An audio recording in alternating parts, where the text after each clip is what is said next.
Hitting revenue targets is hard and requires constant hustle. Last quarter's success is already forgotten. Learn the mindset and tactics of today's most successful revenue producers in B2B marketing and sales. We call this the Revenue Hustle. I'm your host, Tom Hessen, navigating you on this journey.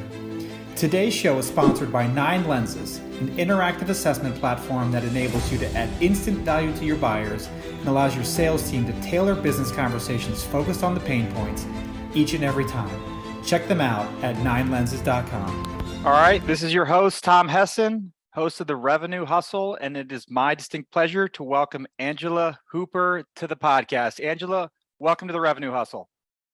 Thank you, Tom. So Angela, you are the Vice President of Global Customer Success at Alation. So why don't you just give us a little bit of bio and just tell us a little bit about yourself, and we'll dive into the revenue rules. All right. Thank you again for having me on the podcast. I've been looking forward to this for a couple of weeks now. My role at Alation is the Vice President of Global Customer Success, and I have customer success can mean a lot of different things to different organizations. So I like to kind of tell you the type of people and the type of goals that we accomplish with our customers on my team. So I have customer success management. I have customer success engineering, which is more of a technical focus.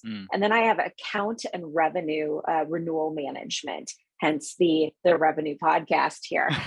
So those are the 3 main functions that I have domain over. I have a global presence. We have APAC, Europe, multiple leaders in the North America region, and also our public sector, federal space, and other growth engines underneath that as well. Fantastic. Well, thank you for that. Yes, I've been looking forward to this as well. And you know how we do this on the Revenue Hustle? We have revenue rules. So why don't you just go ahead and give us your first revenue rule? Okay, so my first revenue rule that I've come to curate over the last 20 years of experience is, yes, it's ABC for always be closing when it comes to sales, but it takes a slightly different turn, and customer success has an ABC as well.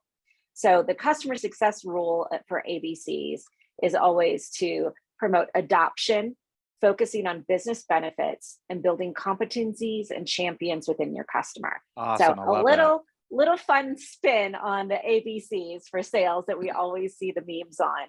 But that's that's our core rule and the core program that I've developed over the years with different organizations.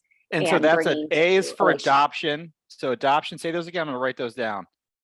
Yep, it's adoption, business benefits.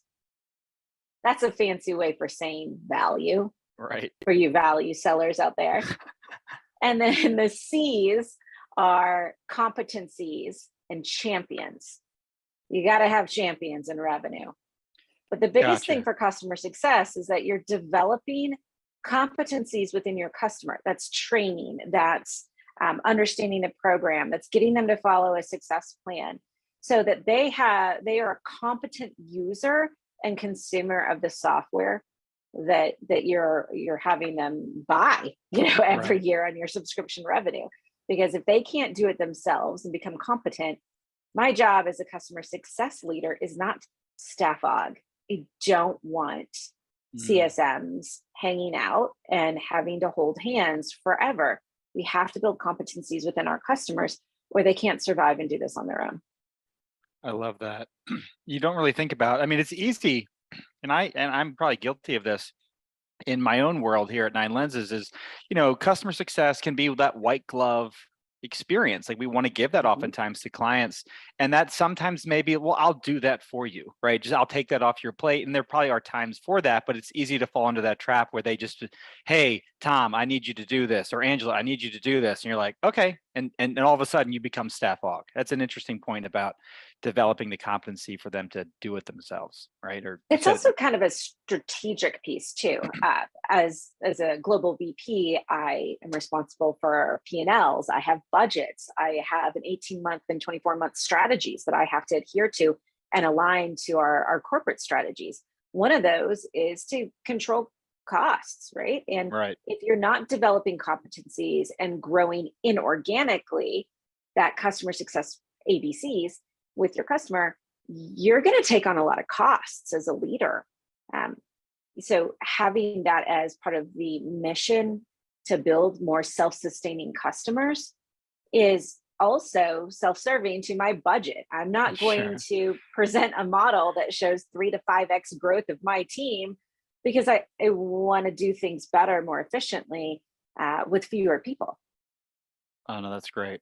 So how do you want to go through the ABC? So we just talked a little bit about competencies. Do you want, is there an order in which you go through them, or is adoption kind of step one in the foundation here, or is they all kind of independently needed? I don't think that there's really a linear order to these things, because if we talk about the customer lifecycle and that transition from a pre-sales to a post-sales and what happens in the handoff, typically it'll start with champions, right? The champion that helped sign and ink that deal, and the benefits, the business benefits that they want to achieve, or that success goal. So typically, if we kind of think of it through the life cycle, some important things about that champion is developing relationships with the champion that was the executive buyer. And I think that's new to some organizations when they think of customer success. Mm-hmm. Listen, I need customer success managers to speak at that executive buyer, at that champion level, not just here's your support tickets, right? And so having an account executive and a customer success manager together nurture that relationship with a champion is very important, because you'll have consistency over the life of that subscription revenue. So I think one thing that's really important is keeping that champion happy, keeping the champion's goals and the EB's goals front and center. But the goals are not in the technical details. They're not in the let's connect to this data source, or let's do this technical piece of the product.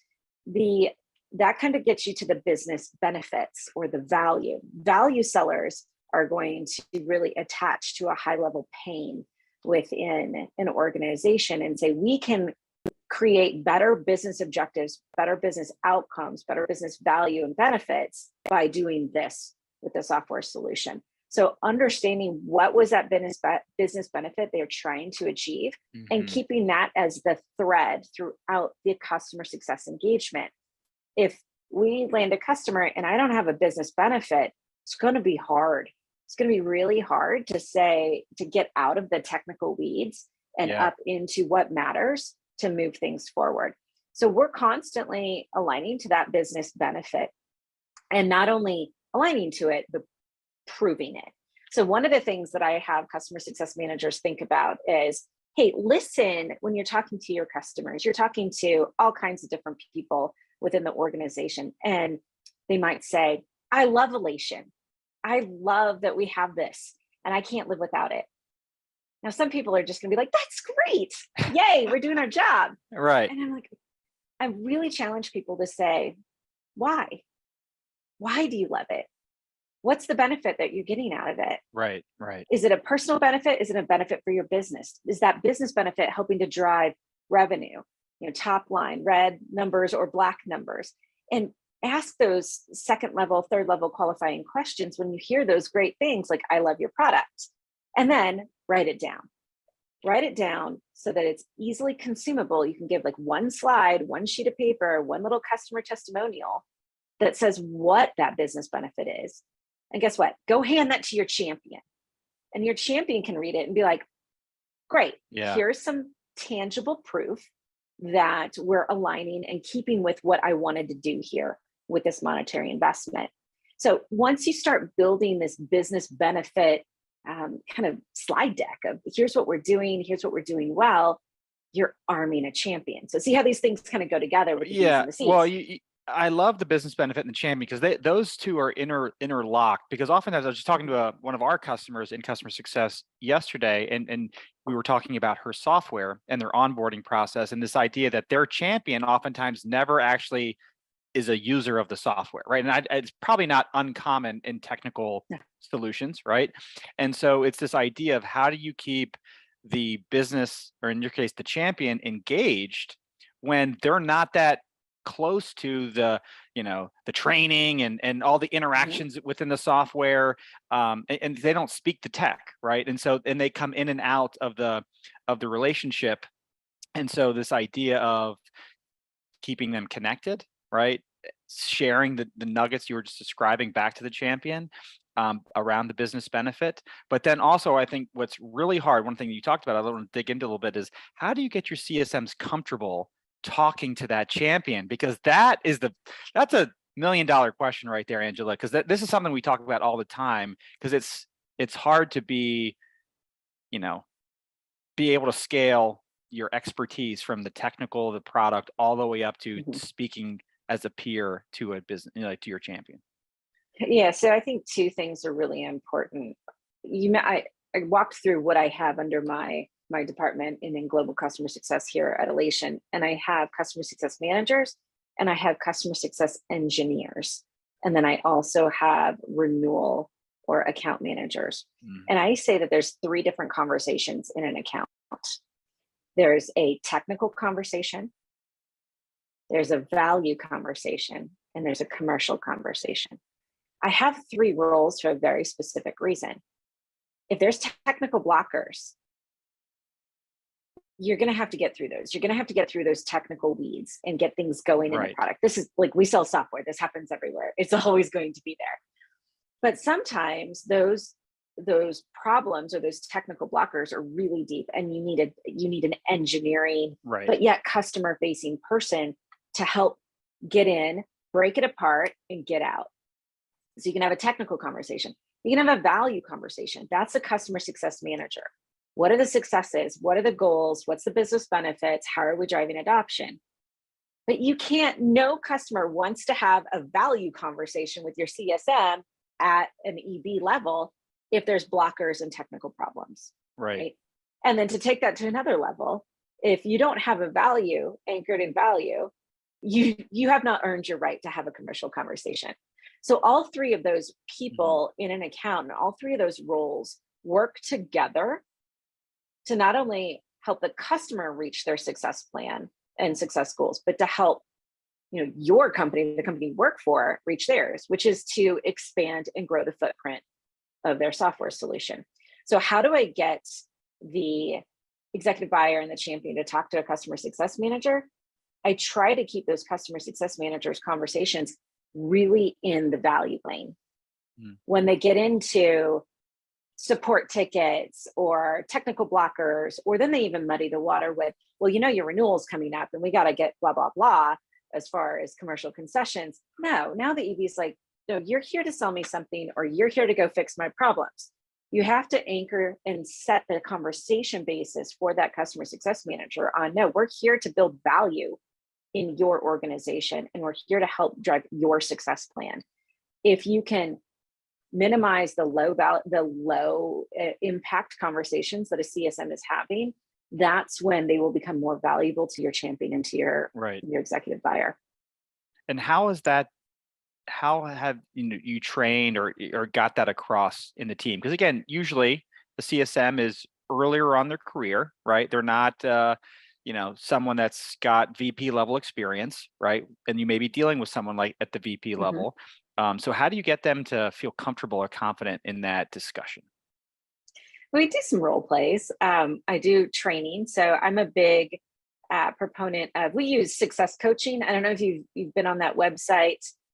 They offer some good industry best practices and external training for customer success managers on how to handle conflict situations, how to level up your conversations. And then I will pay for that, right? I'm not going to create that program internally at Alation. I will pay for somebody to go do that. Absolutely. And then there's the biggest thing is hiring good leaders. If you hire some customer success directors, which I have wonderful customer success directors that have years and years of experience and are very focused on developing people.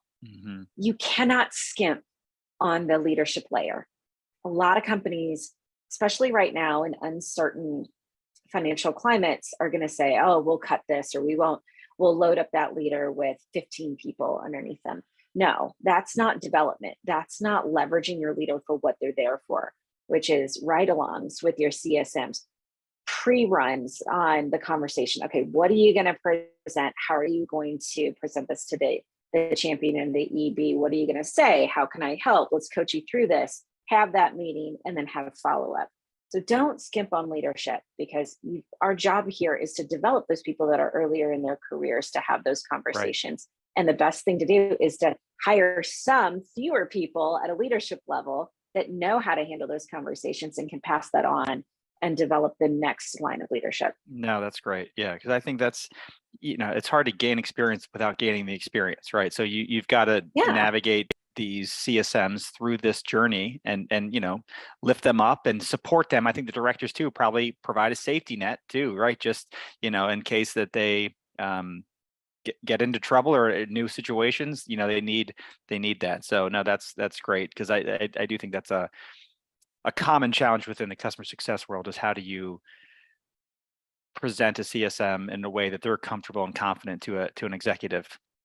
The customer segmentation helps as well, right? Like, I'm not going to throw somebody I just hired 3 months ago that's brand new to customer success on a Fortune 200 account, right? So we give people the ability to succeed in their role. Where are their strengths? Where are they going to align to the right customer segmentation, and then build up, get more experience with a really, really high-powered company and executive that's cutthroat, right? You don't want to throw somebody into that mix right away. And so I'm curious, like, how do you take the ABCs and how do you formalize that into your plans, right? Like, I suspect you take the A and the B and the 2 C's and you're like, okay, well, that's manifested in this plan or this approach or this way we do QBRs, or, so just how do you make that a little tactical, or down to the plan level? Yeah, one of the things that we're doing is most people will align their playbooks, their customer success playbooks, to the different stages of a customer life cycle. And that's great. I think that's pretty much industry standard right now. You have onboarding playbooks, you have these type of playbooks, you have churn playbooks. Yeah, you have all of those. But one of the things that we're doing here with our customer success platform is we're also organizing those playbooks in terms of the ABCs. And the ABCs is a framework for the customer success manager to think, okay, in my day, in my week, how much am I talking or driving adoption? How much am I actually focused on that business benefit for my customer? What am I doing to train and develop a competency for my customer? What am I doing to talk to a champion? And then having playbooks under, all right, I'm not doing enough in adoption, or business benefit is falling to the wayside. I can see on my calendar that I'm not doing enough of it.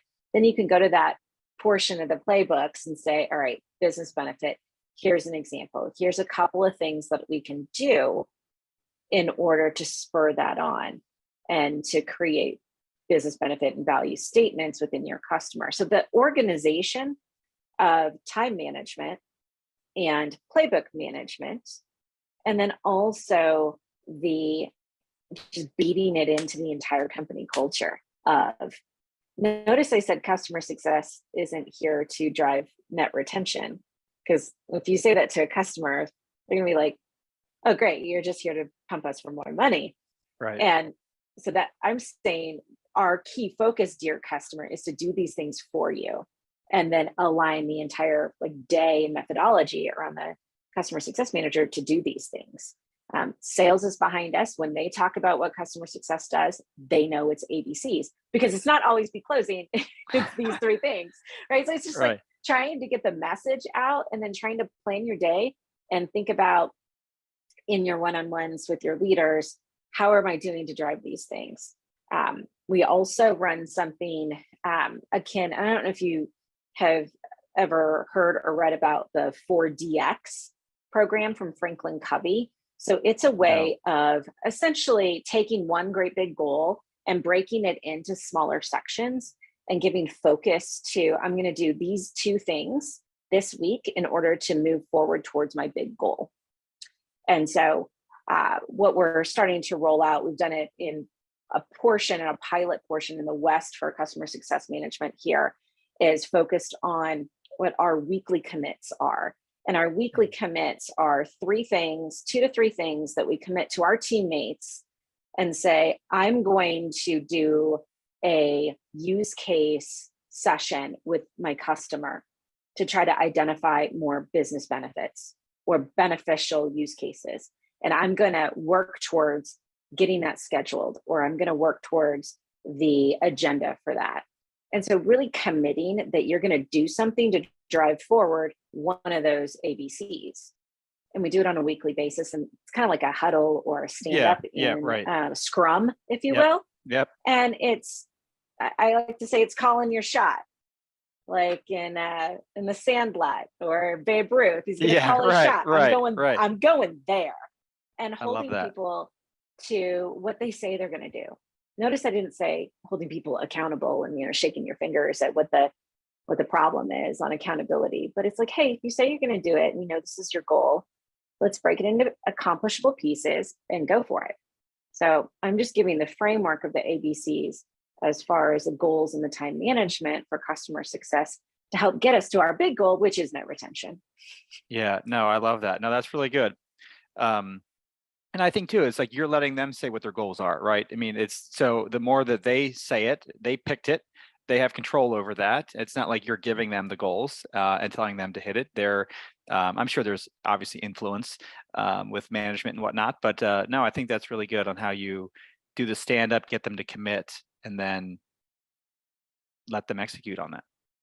Yeah, I have to give a shout out though, because when I talk about not skimping on leadership levels, I like to try to hire a director and leadership team that brings new ideas and rounds me out as far as experiences. And bringing 4DX to the organization was one of my director, Matt Jolly. He came from Sprinkler. And so he was like, we did this at my last company. It worked really well. I think it works with this program that we're building around the ABCs. Let's do it. And so lots of kudos to hiring leaders, listening for their ideas, how we can bring the best of everyone's experiences into the company, and I'll have fun doing it. So big shout out to hiring leaders and listening to what great experiences they've had in the past. No, that's great. I love the ABC framework. I'm going to steal that. So I'll give you credit though. All right. Well, we had a full discussion there. Why don't we transition to our second revenue rule? Why don't you share that with us? Okay, so my second revenue rule that actually started as a piece of feedback that I received, some professional development and feedback over the years. And my second revenue rule is don't lead with no. So it's one of these things that's very subtle. I've been in conversations where the very first thing that you say and you respond with is, I can't, or the negative. And I can't get this done, or this customer is non-compliant, so no. And even if you don't say the word no, your body is saying the word no, your reasoning is saying the word no. And so especially in revenue, whether it be when you're trying to close the deal and you're in negotiations, or you're just trying to get to that next step and that next stage to progress that opportunity, I think we lose sight and we think about and we can position the no. I can tell you all the reasons no, but switch that mindset and tell me what you can do to move it forward. Can we do this? To steal from my head of people, what's your best yes? What's the best thing that you can do to move it forward? How can I say yes instead of leading with all of the reasons why not? And I think I actually got that feedback when I was running a sales engineering role. I was doing a sales engineering role, and it was don't put in your own objections, right? Don't put in your own objection handling into the process. Just sometimes you can say, does your software do this? And the answer can be yes. It doesn't have to be, well, we do this, this, this, and this, which is essentially a no. Sometimes it's okay to just say yes and move on. Right. And I think this is important because it's easy to say no. I mean, you see this, again, we're both in the revenue generating category, right? Our goal is to try to get customers to say yes to us, whether that be a renewal or an expansion opportunity.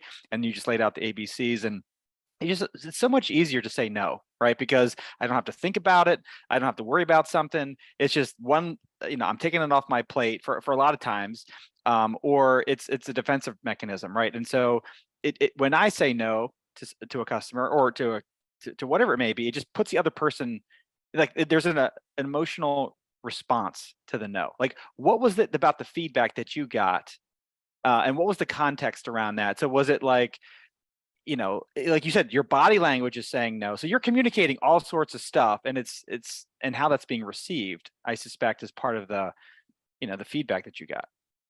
It was in that particular case. And I've given that feedback to others, because once you get that feedback, you see it everywhere, right? Like you see people doing it everywhere.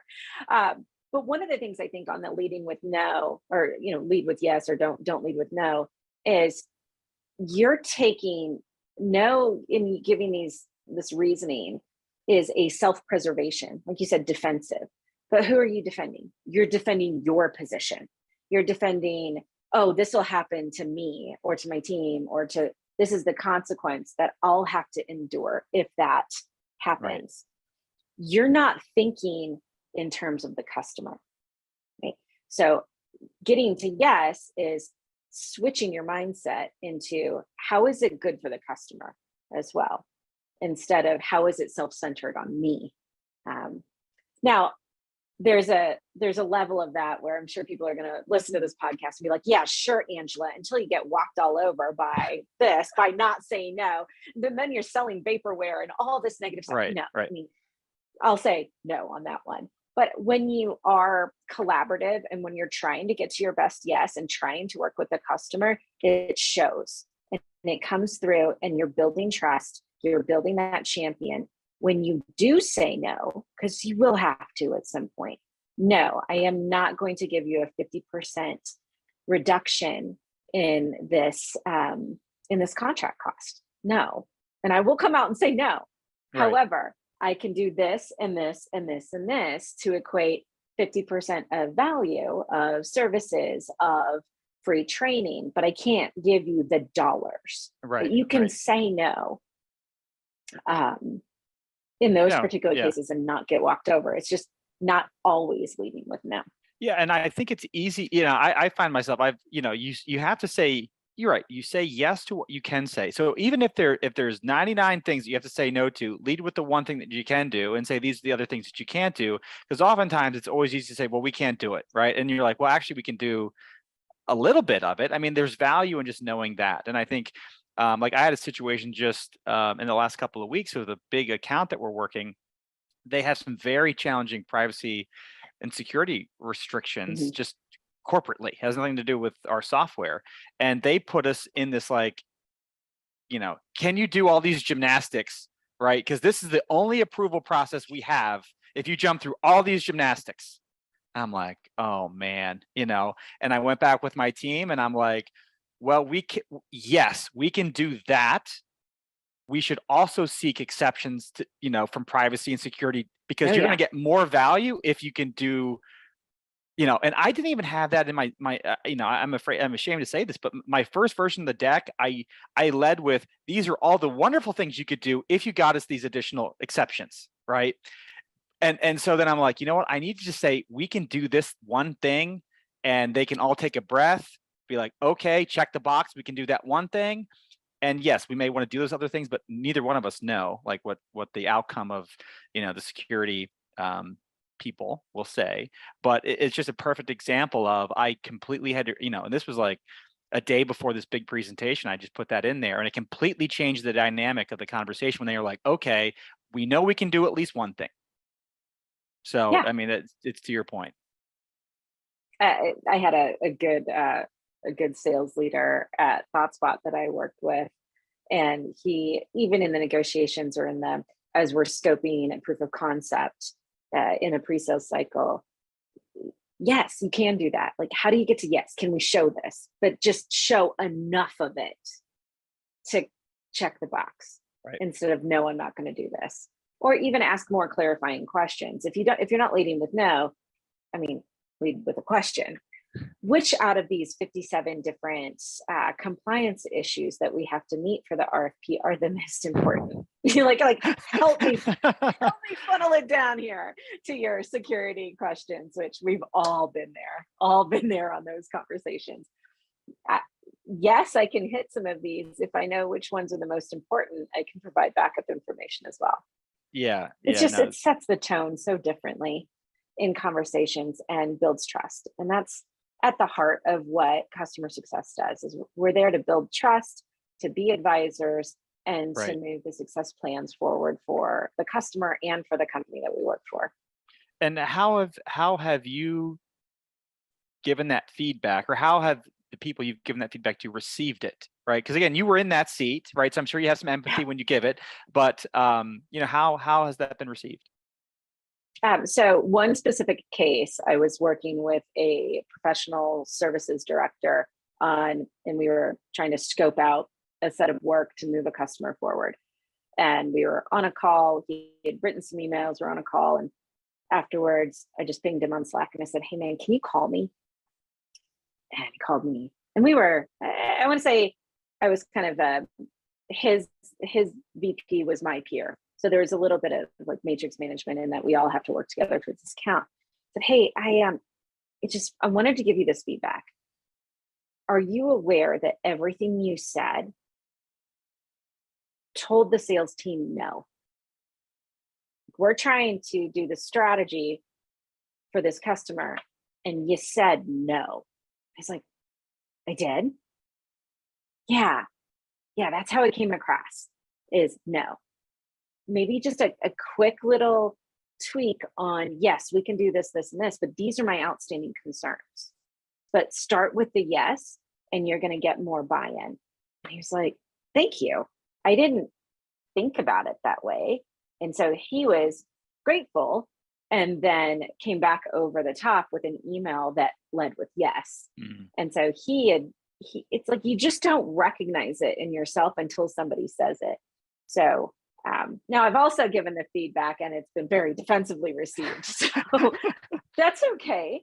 But I think the fact that I'm also really big on the feedback being immediate.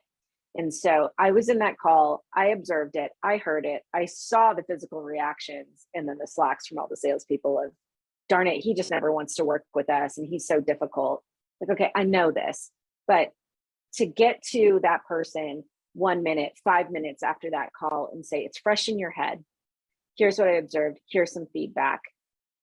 You can action it, but when you bottle all of that feedback up and give it quarterly in your merit cycle, like, it's not worth it, and it's not impactful.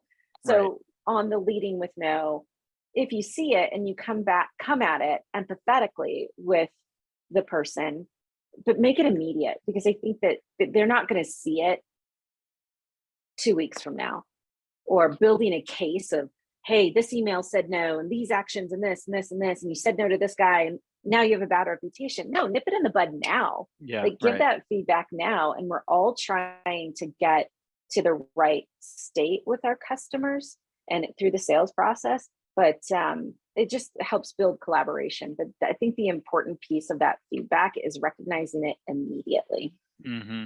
No, I think you hit it right on the head there. Like, it build trust when you do say no, because you've already been more collaborative through the process, right? So when people feel that you're working together to find that outcome that you're all working towards, you may end up finding all the different reasons why you can't, but at least you're working really hard to find it, right? And I think it's just that mentality of openness.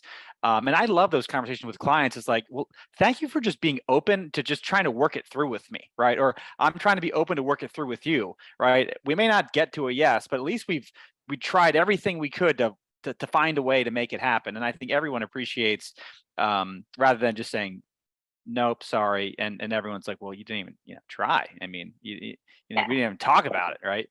So now that's great. So Angela, how did you get into CS? Oh.